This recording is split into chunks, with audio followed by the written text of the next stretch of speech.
1997 में आईआईटी के paper leak हुए थे और उसका केंद्र बिहार था। नालंदा के एक व्यक्ति ने कभी पेपर लीक कराए थे।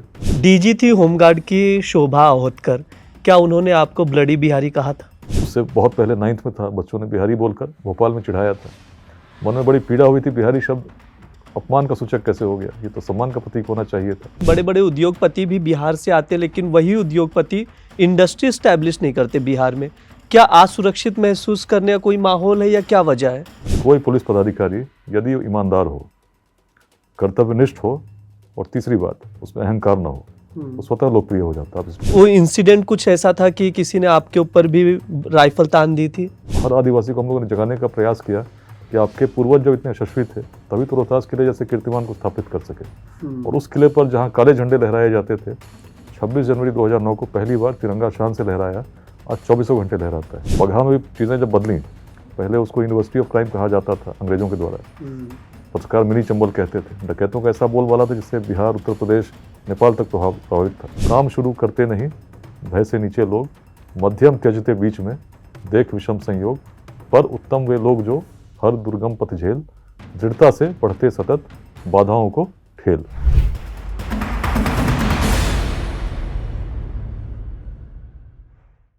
आज हमारे साथ एक ऐसी शख्सियत है जो बिहार के विकास की बात करते हैं, जिन्होंने बिहार के यूथ और बाकी लोगों के स्किल्स डेवलपमेंट के लिए लेट्स इंस्पायर बिहार जैसे कैंपेन भी चलाए। अभी हाल ही में दिल्ली में भी हुआ। इसके अलावा मोकामा के डॉन के नाम से मशहूर बाहुबली अनंत सिंह को भी गिरफ्तार किया था। तो हम पूरी जर्नी समझेंगे, यूपीएससी के बारे में बात करेंगे, इसके अलावा बीपीएससी को लेकर जो प्रोटेस्ट हो रहा है उस पर भी बात करेंगे विस्तार से। हमारे साथ आईपीएस विकास वैभव जी हैं। सर, आपका बहुत बहुत स्वागत है दैनिक जागरण में। बिहार से हैं आप, अभी इस वक्त बीपीएससी को लेकर प्रोटेस्ट भी हो रहा है, पेपर लीक का मसला है, लाठी चार्ज हुआ, स्टूडेंट्स जो प्रोटेस्ट कर रहे हैं। इसके कुछ दिन पहले ही डीएम ने एक स्टूडेंट्स को, जो अभ्यर्थी, उसको थप्पड़ तक मार दिया। इन सब घटनाओं को आप किस तरह से देख रहे हैं? देखिए, पहले मैं स्पष्ट कर दूं, मैं लंबे समय से छुट्टी पर हूँ। अच्छा। करीब 1 दिसंबर से भी, आज हम लोग बात कर रहे हैं, आज 26 है। हाँ। है ना? तो बहुत अधिक जानकारी मुझे नहीं है। जनरल बातें मैं यही कहना चाहता हूँ कि जो बिहार के छात्र हैं, अक्सर पेपर लीक की बात हम लोग करते हैं, सुनते हैं। मैंने भी सहा है। 1997 में आईआईटी के पेपर लीक हुए थे और उसका केंद्र बिहार था। नालंदा के एक व्यक्ति ने कभी पेपर लीक कराए थे और तब मेरे मन में भाव जगा था कि अपने जीवन काल में क्या कर सकूं जिससे परिस्थितियां परिवर्तित हों। और पेपर लीक जैसे शॉर्टकट्स बिहार के छात्र उस क्षेत्र में अपना रहे हैं जहां कभी विश्व भर से लोग पढ़ने आते थे। तभी से मन में संकल्प जगा था कि कुछ परिवर्तन के लिए प्रयास करना चाहिए और लेट्स इंस्पायर बिहार और उसी के लिए कर रहा हूँ। तो जो छात्र हैं उनसे मैं यही कहूँगा, यदि वास्तव में कोई गलती होती है, कोई त्रुटि होती है परीक्षा में, तो अपनी बातों को संवैधानिक तरीकों से प्रोटेस्ट करने का पूरा अधिकार सभी को है और करना भी चाहिए अगर कोई गलत हो रहा है। और सरकार आपकी हितैषी ही है, विरोधी तो है नहीं। तो इस बात को समझते हुए यदि सही में कोई त्रुटि होगी तो निश्चित सरकार उस पर ध्यान देती भी है। और कई बार हम लोगों ने देखा है कि जब परीक्षा में कोई अनियमितता हुई है तो पेपर दोबारा भी हुए। आईआईटी की परीक्षा भी जब मैंने 97 में दिया था, बहुत अच्छा हुआ था। पेपर लीक हुए तो दोबारा परीक्षा हुई, इसीलिए बाद में आईआईटी भी पहुंचा, बाद में यूपीएससी में भी आया। उस साल डीसी के भी पेपर लीक हुए थे। अच्छा। तो बड़ा अजीब सा, मैंने 2 पेपर लीक्स मैंने उस तरह की अनियमितता देखी है। और कहना ये चाहूँगा कि धैर्य रखें, संवैधानिक तरीकों से। पेपर लीक का मसला सर बहुत ज़्यादा है, चाहे उत्तर प्रदेश ले लीजिए या बिहार ले लीजिए, जितने भी एग्जाम्स होते बार बार ये चीज़ें उठती रही है, पेपर लीक का मसला आता रहा है बार बार। कहाँ चूक हो रही है? देखिए, कहीं ना कहीं कुछ चूक तो जरूर होगी। अब बीपीएससी पेपर लीक हुआ या नहीं हुआ ये मैं नहीं जानता हूँ, मैंने स्पष्ट कर दिया, मुझे बहुत जानकारी नहीं है। छात्रों के लिए यही मैं कहना चाहूँ, धैर्य रखें। कोई परीक्षा अंतिम नहीं हो तो यदि कुछ त्रुटि हुई है तो निश्चित रूप से संवैधानिक तरीकों से आप प्रोटेस्ट करेंगे तो करने का सभी को अधिकार, और बिहार की गरिमा को बनाए रखेंगे, ये मैं कहना चाहूँगा। क्योंकि बिहार एक प्राचीन सभ्यता रही है। ऑक्सफोर्ड और कैम्ब्रिज से पहले हमारे यहाँ नालंदा और विक्रमशिला में ऐसे विश्वविद्यालय थे जहाँ विश्व भर से लोग पढ़ने आते थे। तो अपने जीवन काल में हो सकता है आप कुछ समय के लिए आप निराश हो रहे हो, लेकिन इसको संकल्प बना लो कि अपने जीवन काल में बिहार को बदलेंगे। यदि किसी चीज़ से आप प्रभावित हो रहे हो, इस प्रकार प्रभावित मत हो जाओ कि अपना ध्येय नष्ट हो जाए। तो यदि कुछ त्रुटि है निश्चित उस पर चीजें सुधरेंगी। आपने नालंदा के पेपर लीक का जिक्र किया तो मैं एक पप्पू यादव का बयान भी पढ़ दे रहा हूँ। उन्होंने अभी हाल ही में एक बयान दिया, बोला नालंदा ही एक शहर ऐसा क्यों है कि 90 से पहले से लेकर आज तक इस शहर में ही सभी एग्जामिनेशन पेपर लीक होते हैं। देखिए, इसमें किसी व्यक्ति विशेष के बयान पर टिप्पणी करना, मैं तो जनरल बातें कर रहा हूँ। हाँ। और जनरली मैंने बताया, मैं भी भुक्तभोगी रहा हूँ, लेकिन हाँ। मैंने उसको एक संकल्प के रूप में लिया कि अपने जीवन काल में इसी कारण आज मैं आईपीएस बना। आईआईटी में था, जर्मनी में नौकरी लगी, हाँ। एक बड़ी कंपनी में नौकरी लगी, लेकिन जो दंश मैंने सहा था तो मन में था कि कुछ बदलेंगे बिहार को। और देखिए आज मैं चल रहा हूँ, आज लाखों लोग इस बिल्कुल। अभियान के साथ जुड़े हैं। तो मैं कहना यही चाहता हूँ कि जैसे आपने कही बात, क्यों ऐसा हो रहा है, तो कहीं ना कहीं सिस्टम में कुछ लोग हैं जो शॉर्टकट्स में विश्वास करते हैं, कुछ छात्र हैं। तो कारण तो कहीं ना कहीं यही है कि कुछ लोग चाहते हैं कि उसको सर्कमवेंट करें। अब हमें ऐसा सिस्टम देखना होगा कैसे कर सकें। तो मेरे व्यक्तिगत विचार हैं कि व्यक्तिगत विचार ये है कि इसको हम लोग कितना सिक्योरिटी को और अच्छा कर सकें ताकि इस प्रकार की नहीं हो। अभी टेक्नोलॉजी में बहुत सारे ऐसे माध्यम हैं, जैसे ब्लॉकचेन टेक्नोलॉजी है जिससे हम हाँ। सिक्योर कर सकते हैं, या जब तक पेपर शुरू ना हो तो इस पर हमको विचार करना होगा कि ऐसा होना नहीं चाहिए। विषय जांच का है, हर जहाँ भी पेपर लीक हुए हैं तो वहाँ सरकार ने तुरंत निर्णय लिया, आयोग ने भी निर्णय लिया है और दोबारा परीक्षा हुई है। तो जहाँ कई बार अफवाह उड़ती है तो उस पर भी देखना पड़ता है कि अफवाह के कारण ऐसा ना हो कि एक परीक्षा को कंडक्ट करने में बहुत खर्च भी लगता है, बहुत रिसोर्सेज लगते हैं, तो उसमें सेंसिटिवली छात्रों को भी समझना चाहिए। तो इस पर और जो एजेंसीज हैं उनको भी समझाने का प्रयास करना चाहिए। आप बिहार से आते हैं, अधिकतर ज़्यादातर जो ऑफिसर भी हैं यूपीएससी में देखें या बीपीएससी में देखें, बिहार से लोग आते हैं। इतना क्यों ज़्यादा, मतलब इतना क्रेज क्यों है अधिकारी के पोस्ट को लेकर बिहार में? देखिए, इसको मैं दो रूप में देखूंगा। हाँ। एक तो अगर सेवा भाव मन में है कि स्टेट के लिए कुछ करना है तब तो बहुत स्वागत योग्य है, लेकिन यदि दूसरा भाव है तो अच्छी बात नहीं है। जिस लेट्स इंस्पायर बिहार इस पूरे कैंपेन में हम लोग यूथ को मोटिवेट कर रहे हैं कि सरकारी नौकरी के लिए प्रयास करना चाहिए यदि मन में सेवा भाव हो तब। अच्छा। लेकिन यदि आपके मन में भाव है कि धन उपार्जन करना है तो किसी भी पार्टी की सरकार बन जाए तो शायद 1% लोगों को ही हम सरकारी नौकरी दे सकते हैं। तो यदि बिहार को विकसित बनाना है तो हमें एंटरप्रेन्योरशिप की ओर व्यापक रूप में बढ़ना होगा, स्टार्टअप्स की ओर बढ़ना होगा, और हमारे यूथ को भी सोचना होगा कि हम कुछ नया क्यों नहीं कर सकते। हमारे पूर्वजों ने बहुत कुछ नया किया, तभी हम अखंड भारत के साम्राज्य का निर्माण कर सके, चंपा को स्थापित कर सके जहाँ विश्व भर से लोग व्यापार करने आते थे, और वियतनाम 1500 वर्षों तक चंपा के नाम से जाना गया। ऐसा उसका प्रभाव उस प्राचीन काल में था, और तभी बौद्ध ग्रंथों ने भी चंपा को विश्व का पहला नगर कहा। तो हमने बहुत कुछ किया है, तभी मेगास्थनीज ने भी उस समय 3rd सेंचुरी बीसी के आसपास पाटलिपुत्र को विश्व का सर्व प्रमुख नगर बताया था। तो हम पूर्व में करते रहे, लेकिन आज हमारी ऊर्जा जब जातिवाद, संप्रदायवाद, लिंग भेद, विचारधाराओं के मतभेद में उलझ के रह जाती है तो हम आगे नहीं जाते। और यूथ भी जब इस रूप में हम देखते हैं केवल परिवर्तन का माध्यम सरकारी सेवा हो, यदि मन उस प्रकार का सेवा भाव है तब तो ठीक है, लेकिन यदि हम उसको उस रूप में देखते हैं कि हमको जाना है, पैसे कमाने हैं, तो मैं ये भी बता देना चाहता हूँ कि हो सकता है कुछ समय के लिए आपको थोड़ा सा क्षणिक लाभ प्रतीत होता हो, लेकिन लंबे समय में निश्चित है कि आप डोलेंगे, जेल भी जा सकते हैं।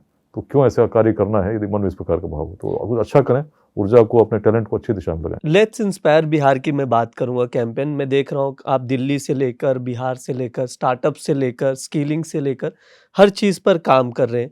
इसका मोटिव क्या है एग्जैक्टली, थोड़ा सा आप समझाइए इसको। देखिए, बिहार आज देश का एक पिछड़ा क्षेत्र है, लेकिन एक समय ऐसा था जब ऐसे रोड्स नहीं थे, टेक्नोलॉजी नहीं थी, ऐसे सूचना के तंत्र नहीं थे, तब उस काल में बिहार भारतवर्ष में अग्रणी भूमिका निभा रहा था।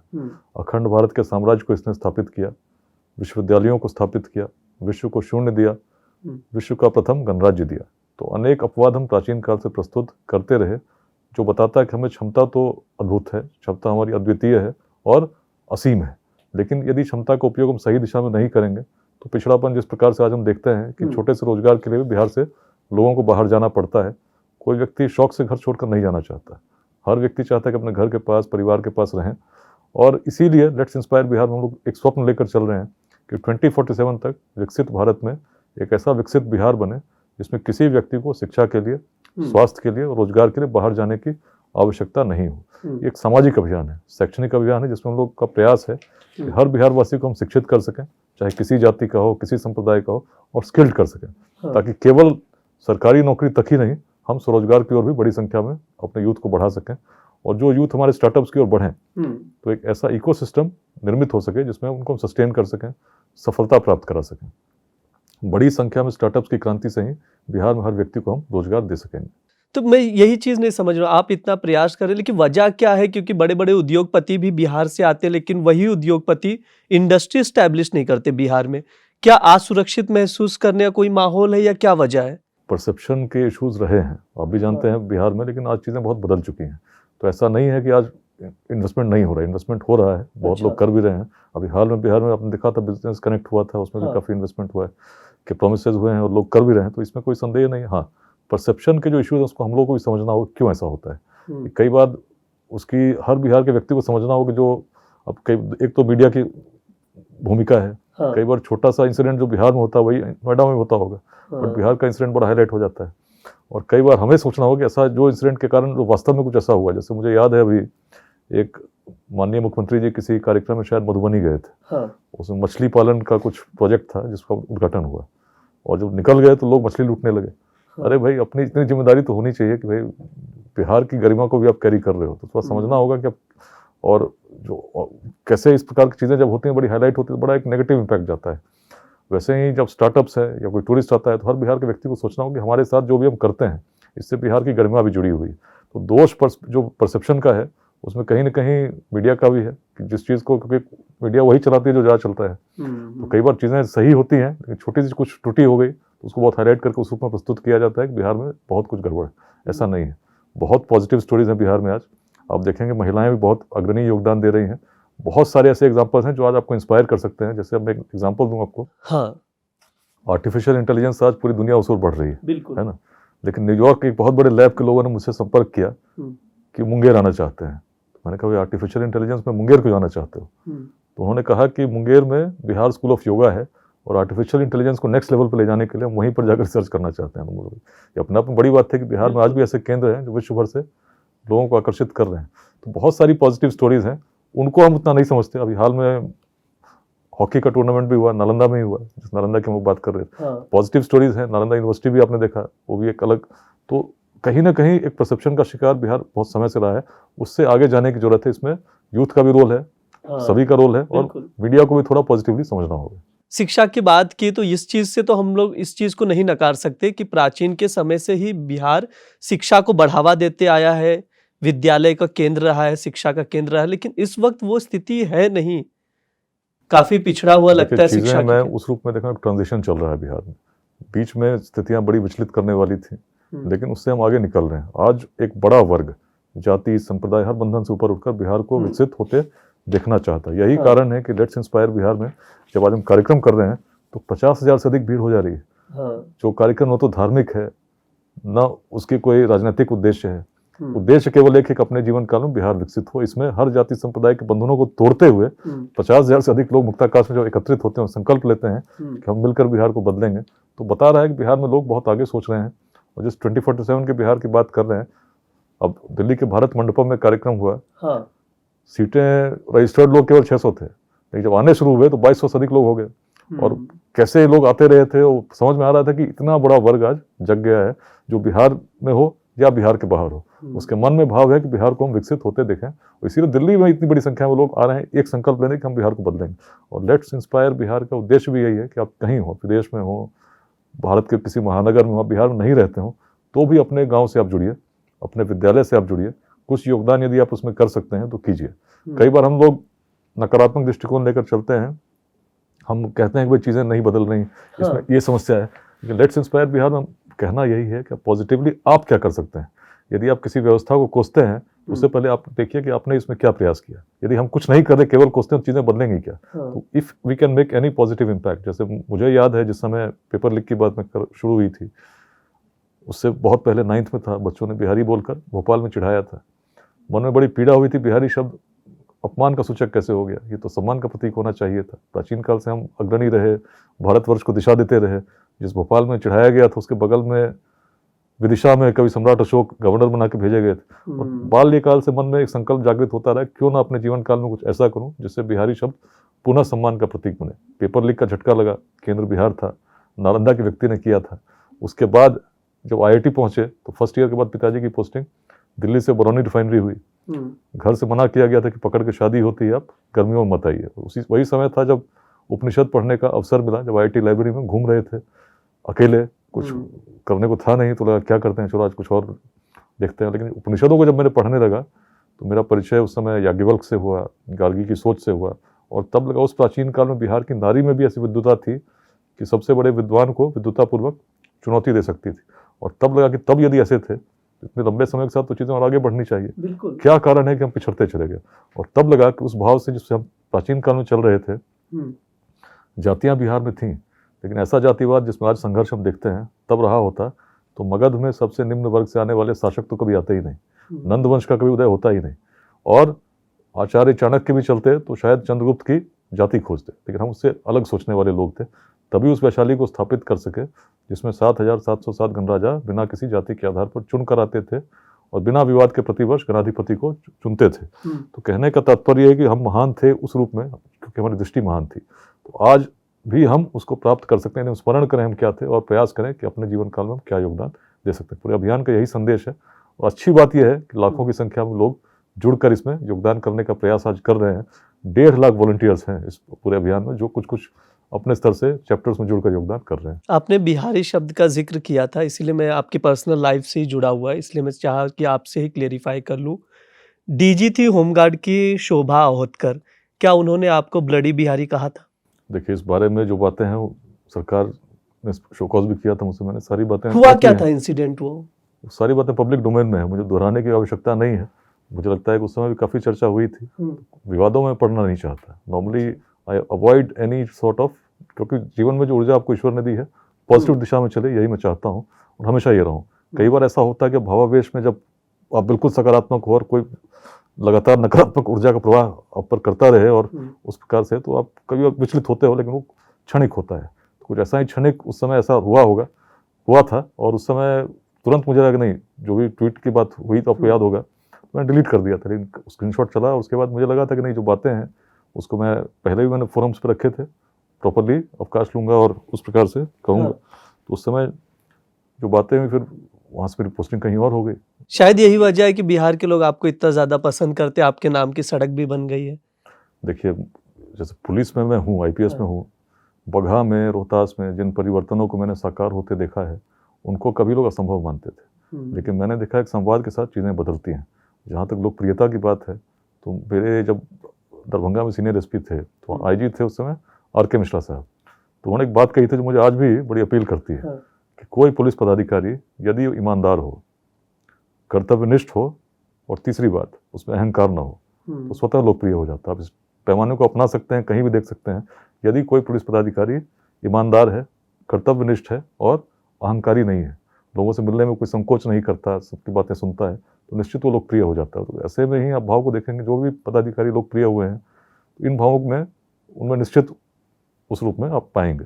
एजुकेशन की हम लोग बात कर रहे थे, जैसे मैं अभी कल ही इस चीज़ को, जब हम आपसे बात कर रहे हैं उससे पहले हमने पोस्ट डाली थी कि अगर किसी के मन में कोई सवाल हो तो ज़रूर पूछें। तो उस पोस्ट में एक ने सवाल पूछा, JP यूनिवर्सिटी छपरा में है, उसको लेकर कि यहाँ ग्रेजुएशन की डिग्री 3 साल की तो होती है लेकिन मिलती है 5-5 साल में, इतना डिले कैसे होगा भविष्य वहाँ के स्टूडेंट्स का? छपरा में अभी हाल में हमारा कार्यक्रम हुआ था और वाइस चांसलर साहब भी आए थे हमारे मंच पर, उन्होंने बताया था, तो उन्होंने बताया कि पहले से एक बैकलॉग चल रहा था, लेकिन अभी पूरा प्रयास चल रहा है कि छपरा में यूनिवर्सिटी में कार्यक्रमों का समय पर समापन हो। और मुझे लगता है ये शिकायत बहुत समय तक नहीं रहेगी। अच्छा, और रोहतास की बात करें तो वहां पर भी आपकी पोस्टिंग हुई थी, वो इंसिडेंट कुछ ऐसा था कि किसी ने आपके ऊपर भी राइफल तान दी थी? 3 सितंबर 2008 की बात है, सोली गांव था, नक्सल का उस समय बड़ा प्रभाव था। और उस क्षेत्र में सैटेलाइट फ़ोन के अलावा दूसरा कोई न फ़ोन चलता था, न वायरलेस चलता था। तो इस कहानी को मैंने कई बार बताया है, कैसे सुबह गए थे हम लोग जिस क्षेत्र में पुलिस कभी नहीं जाती थी और गोलियां चली थी, 6 इंच से चली थी, बगल से निकली थी। लेकिन पहला अवसर था जब पुलिस उस रूप में गांव पर गई थी और नक्सलियों से सीधे मुठभेड़ में नक्सलियों को भागना पड़ा था। उनके शस्त्र हम लोगों ने जब्त किए, वहाँ मेडिकल कैंप चल रहा था और कहीं ना कहीं वहीं से एक हर आदिवासी के मन में प्रभाव आया कि पुलिस यहाँ पर आ भी सकती है। और उससे पहले तक जिस पुलिस को हर वर्ष इस रूप में देखते थे कि पुलिस को भागना पड़ता था, पहली बार एक अलग भूमिका में पुलिस दिख रही थी। लेकिन वहीं हम लोग नहीं रुके, उस क्षेत्र में कभी 2002 में DFO भी शहीद हुए, DSP शहीद हुए 2006 में। हम लोगों ने लोगों से जुड़ने का प्रयास किया, संवाद के माध्यम से जुड़ने लगे। सोन महोत्सव नाम से एक व्यापक आयोजन हुआ जिसमें हर आदिवासी को हम लोगों ने जगाने का प्रयास किया कि आपके पूर्वज जब इतने यशस्वी थे तभी तो रोहतास किले जैसे कीर्तिमान को स्थापित कर सके। और उस किले पर जहाँ काले झंडे लहराए जाते थे, 26 जनवरी 2009 को पहली बार तिरंगा शान से लहराया, आज 24 घंटे लहराता है। जब एक एक आदिवासी गाँव में जाकर यूथ को हम लोगों ने टूरिस्ट गाइड बनने की ट्रेनिंग देना प्रारंभ किया तो लोग हंसा करते थे, टूरिस्ट गाइड आप कहाँ बना रहे हैं जहाँ टूरिज्म की कोई संभावना नहीं है। और तब मैंने कहा था आप आज की बात करते हो, मैं 25 साल बाद की सोचता हूँ। और इसीलिए आप देखना निश्चित है चीज़ें बदलेंगी और शांति भी आएगी, टूरिज्म भी शुरू होगा। आज रोहतास से पर्यटक आ रहे हैं और टूरिस्ट गाइड बनने का जो कॉन्सेप्ट था उससे ऐसा प्रभाव पड़ा कि हर गाँव में विद्रोह हो गया उग्रवादियों के विरुद्ध। और लोग विरोध इसलिए करने लगे कि आपके कारण हमारे क्षेत्र की शांति बाधित है। किसी ने सोचा नहीं था कि ऐसा विद्रोह होगा, पुलिस ने कभी कहा नहीं था। लेकिन ये भावों की शक्ति है, जब सकारात्मक रूप में ऊर्जा प्रवाहित होती है तो लोग पॉजिटिवली देखते हैं चीज़ों को, और जो बिल्कुल नकारात्मक वातावरण उसमें भी लोग पॉजिटिव हो जाते हैं। आप पॉजिटिव देखने की बात करें, लेकिन ऐसे इंसिडेंट हो रहे बिहार में कि हम लोग पॉजिटिव नहीं हो पा रहे कम्प्लीटली। क्योंकि आप शराबबंदी को ही देख लीजिए, उसके बाद भी शराब की त्रासदी होती है, इतने लोगों की जाने जाती है जहरीली शराब की वजह से, और शराबबंदी हुई है। कैसे हो रहा है ये सब? देखिए, शराबबंदी एज अ कॉन्सेप्ट तो बहुत नोबल कॉन्सेप्ट है ना, और इसके लिए जब सरकार प्रयास करे तो हर व्यक्ति को चाहिए कि हम भी प्रयास करें कि सफल हो, क्योंकि ऐसा प्रयास कभी सफल आज तक विश्व भर में आपने देखा हो, कहीं यूएस में भी कभी लगा, कभी और भी लगा, तो ऐसा एक्सपीरियंस था कि सफल नहीं। तो जब भी ऐसा प्रयास होता है तो सबको उसमें प्रवृत्ति जो है कि लोग एक उससे ऊपर उठकर कैसे सफल, इसके लिए प्रयास करना चाहिए। इसमें मैं यही कहूँगा कि ये भी एक ट्रांजिशन इस रूप में हम देख सकते हैं।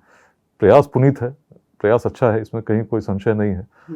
कठिनाइयाँ आती हैं इम्प्लीमेंटेशन में, लेकिन कानून अपना काम करता है।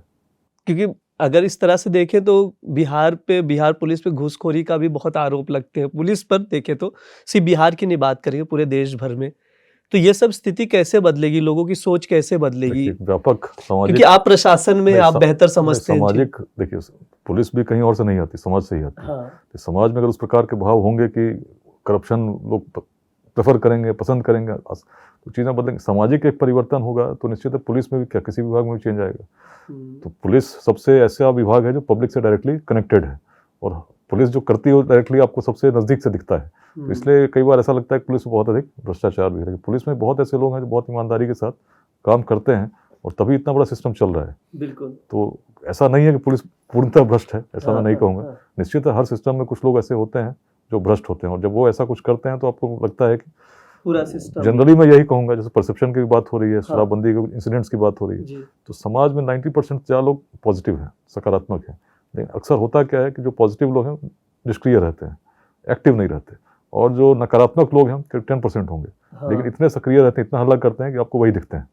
तो समाज को परिवर्तन के लिए आवश्यकता है कि जो 90% हमारे सकारात्मक लोग हैं, पॉजिटिव सक्रिय हों, और जब ऐसा होगा तो बिहार का परसेप्शन भी चेंज होगा, इन जनरल परसेप्शन चेंज होगा। और जो हम प्रयास कर रहे हैं लेट्स इंस्पायर बिहार में, यही कर रहे हैं कि समाज को नुकसान दुर्जनों के दुष्कृत्यों से उतना नहीं होता जितना सज्जनों की निष्क्रियता से होती है। तो सज्जनों को साथ जुड़ना होगा, कनेक्ट होना होगा और प्रयास करना होगा। बिहार के लिए, हर समाज के लिए अगर इस प्रकार से लोग जुड़ते हैं तो निश्चित है कि एक परसेप्शन भी पॉजिटिव होगा, और जो आज समस्याएं हैं उसके लिए दोषी कोई और नहीं है, हम ही लोग हैं। जो सज्जन लोग हैं यदि निष्क्रिय हो गए तो निश्चित है कि दुर्जन है सक्रिय होंगे। तो इसमें मिलकर कार्य करना होगा। आप जब भी कहीं पर भी जाते, जैसे लेट्स इंस्पायर बिहार की बात हुई, या फिर बेगूसराय की बात करूंगा, वहां पर भी आपके लिए इतनी भीड़ इकट्ठा हो जाती है। भविष्य में राजनीति में आने का कोई इरादा है? देखिए, मैं तो स्वयं को निमित्त के रूप में देखता हूँ, एक बड़े परिवर्तन का वाहक। लेकिन लोग इतना पसंद कर रहे हैं तो राजनीति से, जैसे मैं बोलता भी हूँ ना, जैसे मैं बोल रहा हूँ, मुझे ये नहीं लगता कि मैं बोल रहा हूँ। मुझे कहीं ना कहीं लगता है पूर्वजों का एक भाव है जिसको मैं प्रस्तुत कर रहा हूँ, और उस बिहार को भी जिन्होंने देखा है जब कुछ नहीं था, ऐसे संसाधन नहीं थे, तब हम अग्रणी भूमिका निभा रहे थे। तो आज मन में पीड़ा है कि क्यों नहीं हम अपनी ऊर्जा सही दिशा में लगा रहे हैं, क्यों हम जाति के नाम पर संघर्ष कर रहे हैं, क्यों हम संप्रदाय के नाम पर लड़ रहे हैं, क्यों हम छोटे छोटे भेदों में उलझ रहे हैं, क्यों ना इससे ऊपर उठे और सही दिशा में शिक्षा, समता, उद्यमिता, इन मंत्रों के साथ बिहार को आगे बढ़ाएं। तो इसीलिए एक व्यापक सामाजिक प्रयास चल रहा है जिसमें मैं केवल एक माध्यम हूँ, और मैं तो ये कह रहा हूँ, बहुत अच्छे से कह रहा हूँ कि मेरा विचार नहीं है, जो बातें मैं कह रहा हूँ ये भी मेरे नहीं है, बिहार की सोच है, जिनके कारण बिहार कभी अग्रणी हुआ। तो इनको आत्मसात करने की आवश्यकता, मुझे लगता है यही कारण है कि बड़ी संख्या में लोग आज जुड़ रहे हैं। अपने सत्य को जब पहचानते हैं, बगहा में भी चीज़ें जब बदली, पहले उसको यूनिवर्सिटी ऑफ क्राइम कहा जाता था अंग्रेजों के द्वारा, पत्रकार मिनी चंबल कहते थे, डकैतों का ऐसा बोलबाला था जिससे बिहार, उत्तर प्रदेश, नेपाल तक प्रभावित था। किडनैपिंग्स हुआ करती थी, लोग कहते थे कि महर्षि वाल्मीकि की भूमि है, याद कीजिए वाल्मीकि पहले क्या थे। इस मनोदशा को हम लोगों ने बदलने का प्रयास किया, रोहतास में वही किया। और यहाँ पर जब हम लोगों ने प्रयास किया तो हमने लोगों से कहा, जो कहते थे कि अगर आप कहते हैं कि महर्षि वाल्मीकि की भूमि थी, याद कीजिए क्या थे, तो रत्नाकर, यदि रत्नाकर ही रहे होते तो विश्व किस वाल्मीकि को जानते। इस बात अनंत सिंह को भी आपने ही गिरफ्तार किया था। अब जो चीज़ें पब्लिक डोमेन में है उसको क्या बताना, जो चीज़ें हैं इसमें किसी व्यक्ति विशेष का नाम लेना चाहता हूँ, हाँ। न किसी पर कोई टिप्पणी करना चाहता हूँ। जो भी मेरे कर्तव्य रहे हैं उसको मैं करता रहा हूँ, आगे भी करता रहूँगा। आपको ऐसे क्या लग रहे हैं, 5 पॉइंट बताइए, आखिरी सवाल है मेरा बिहार को लेकर, जिस पर यूथ को या नेता को या पॉलिटिशियन या प्रशासन सबको फोकस करने की जरूरत है विकास के लिए? देखिए, सबसे पहली बात, हर बिहार का व्यक्ति शिक्षित हो, और शिक्षा केवल डिग्री के लिए नहीं, उसमें स्किल्स आ सकें, हाँ। जिससे कि हम कुछ स्वरोजगार की ओर बढ़ सकें। पहली बात तो यही होगी, शिक्षा स्किल्स के लिए और बिहार को आगे बढ़ाने के लिए। दूसरी बात, उद्यमिता की क्रांति, स्टार्टअप्स की एक बहुत बड़ी क्रांति बिहार में लाने की आवश्यकता है, और इसके लिए हम सभी को प्रयास करना होगा कि जब हमारे यूथ प्रेरित हो गए स्टार्टअप्स की ओर आगे बढ़े, तो एक ऐसा इकोसिस्टम बन सके जिसमें उनको हम सस्टेन कर सकें, उनको सफलता प्राप्त करा सकें। लंबा प्रयास है, इसी में हम लोग बिहार के सभी ऐसे लोग जो आज डायस्पोरा हैं उनका भी योगदान चाहिए होगा। और यूपीएससी एस्पिरेंट्स के लिए थोड़ा उसमें भी ऐड कर दीजिए। तीसरी बात, इसमें जो आपने 5 बातें कही, तो करप्शन नहीं हो, इसके लिए हमको प्रयास करना होगा कि हमारे जो लोग सरकारी सिस्टम में आते हैं उनके वैल्यूज ऐसे हों और करप्शन के विरुद्ध इतना कड़ा एक्शन हो जिससे कि लोग उस ओर नहीं जाएं। तो ये तो यही बात है। चौथा, टेक्नोलॉजी में हमें अग्रणी होने की आवश्यकता है। प्राचीन काल में यदि विश्व बिहार अग्रणी हुआ, उसमें आप देखिएगा शून्य भी हम ही लोगों ने दिया था विश्व को। तो गणित और विज्ञान का उदय आप देखेंगे तो उसमें कहीं ना कहीं बिहार की बड़ी भूमिका है। हाँ। और पांचवा है अडेप्टेबिलिटी टू चेंज, होता है ना, जो परिवर्तन हो रहे हैं उसमें हम कैसे अपने आप को अडेप्ट करते हुए आगे बढ़ सकें। परिवर्तन तो संसार का नियम, परिवर्तन तो होंगे, चीज़ें कभी अच्छी रही, चीज़ें आज खराब हैं, लेकिन चीज़ें और बदलेंगे, टेक्नोलॉजी भी चेंज होगी, परिवेश बदलेगा, लोगों की बोली में परिवर्तन आएगा। इन सब को होते हुए भी हमें देखना होगा, जैसे महात्मा गांधी कहा करते थे ना कि भाई आप जिस घर में हो उसमें हवा का प्रवाह होना चाहिए ताकि वातावरण शुद्ध रहे। यदि आप खिड़की दरवाजे बंद कर दोगे तो शुद्ध हवा आएगी ही नहीं। तो, लेकिन खिड़की दरवाजे यदि हमारे खुले हैं तो हमें ध्यान रखना होगा कि आंधी यदि आती है तो हमें उड़ा के ना ले जाए, तो ऐसी आंधी ना आए। तो उसी प्रकार से अडेप्टेबिलिटी टू चेंज में हमारा जो मूल है, हमारा जो अस्तित्व, हमारा जो सत्व है, वह नष्ट नहीं हो।